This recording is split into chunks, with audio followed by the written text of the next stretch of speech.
I am a Reva and I was taught how to pray Salah. That means every single time I pray, the person who told me gets the reward. 5 times a day, from Fajr to Isha. If you want to support someone like me in learning Salah, Then sponsor 10 people for just £100. remember the Prophet, peace be upon him, said, Charity does not decrease wealth. Click the button and donate now. Assalamu alaikum guys, and welcome to another episode of Smile to Jannah. Remember this headline? Well, here we are. These are mad times we live in, mad. They are indeed.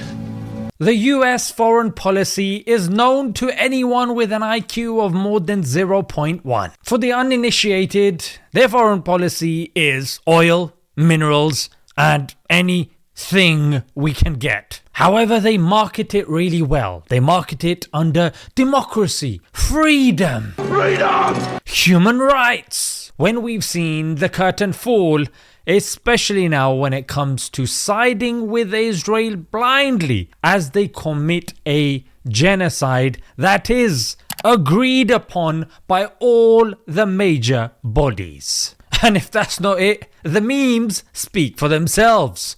Anytime there is any depiction of oil, you'll see the American army right there spreading democracy. Now, bearing this in mind, a lot of people are uncomfortable with Pakistan teaming up with America because, as you've probably been seeing, the Pakistani Prime Minister is there at the White House alongside his army general as well. Yes, the same Pakistan that is accused of terrorism, the same Pakistan that's accused of being duplicitous, harboring Osama bin Laden and the likes. And the fact that the philosophy of the Pakistani Prime Minister is this.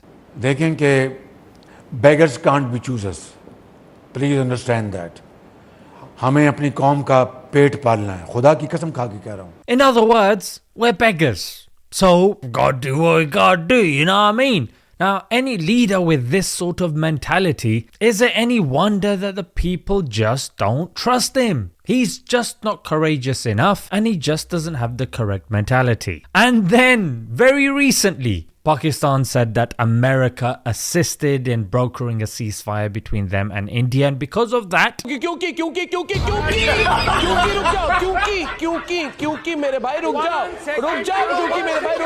they're saying America did good work. That's what a regular person would say and leave it at that. No, the Pakistani leadership went forward to such a degree they embarrassed themselves on a global scale by saying we nominate President Trump for the Nobel Peace Prize. A short while later, America invaded Iran. It continued assisting Israel. But because Pakistan was assisted against India, that's all they saw in their blinkered vision. How can anyone in their right mind elect Donald Trump for the Nobel Peace Prize? How does that make sense? Because America and Trump are blindly behind Israel as they live stream their war crimes worldwide. Although the Pakistani Prime Minister was mocked for this, he doubled down.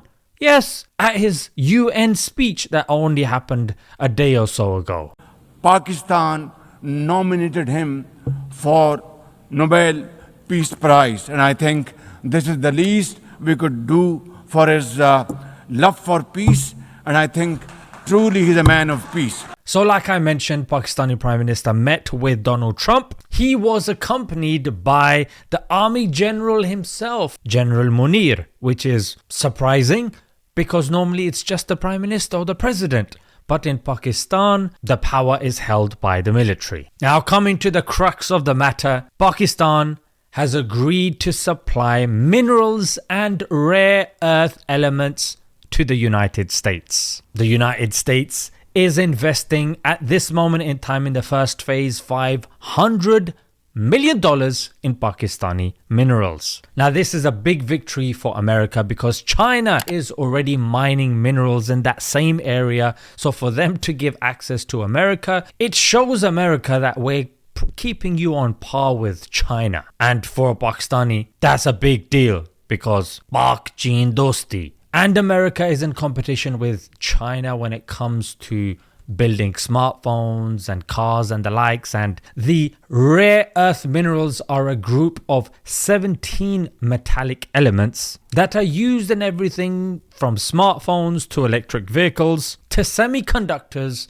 to defense systems. And of course, the United States will be helping Pakistan to develop its oil reserves. In the Pakistani Minerals Summit in April, the Prime Minister of Pakistan said that the minerals are valued at $1 trillion. Considering Pakistan has a debt of $130 billion, I mean, we're supposed to see this be a boost for Pakistan, right? Well, let's hope so. But before I end this video, make sure obviously you let me know your thoughts in the comments and what you've heard and how you think it's going to go. But before I leave, I wanted to look at the pros and the cons, that I can come up with. So I came up with a few. So in terms of pros, it stops an invasion from the United States by a pretense of democracy or human rights or whatnot. Keeps them at bay by including them in the deal. It keeps them on side and avoids sanctions because the tariff that Donald Trump has given Pakistan is the lowest in South Asia, only a 19% tariff, whilst if you look at his best buddy Modi, he's got 50%. Why? Because Modi was purchasing low-cost oil from Russia, and America is blaming India for continuation of the Ukraine war by helping Russia. It also solidifies the current government, which is not the favorite of the people. The people want Imran Khan, and continued success like this cements him as a leader that is actually doing what needs to be done. And like I said, in Balochistan, it will divide between China and Pakistan. Not to mention in another region called RECO, and I'll spell the other word, DIQ, it hosts Canada and gives them 50% share of the copper that's mined. So it divides up the risk because in Balochistan, the people are not happy. They believe China is taking the resources and not benefiting the country. So this will divide the risk between China and America. Now on to the cons. The con is, number one, it forsakes the chance of Pakistan to develop from within. Rather than inviting other countries to come in and do the work, Pakistan could develop themselves, thereby improving and increasing and building their infrastructure and ultimately making them key players within the region rather than just suppliers to the key players. Number two, we know America is not a true loyal ally, as Qatar saw with them allowing Israel to bomb them. And of course, the areas are unstable. It further pushes away the Baloch people that already are not happy with the government. So the best thing to do is to make the locals involved, to share the benefit and make sure that the people in the areas are benefiting, the country is benefiting, and not to give the lion's share of the benefit to these sorts of countries. Ladies and gentlemen, that was my basic analysis. As always, let me know in the comments what you guys think. Until next time, Assalamu alaikum.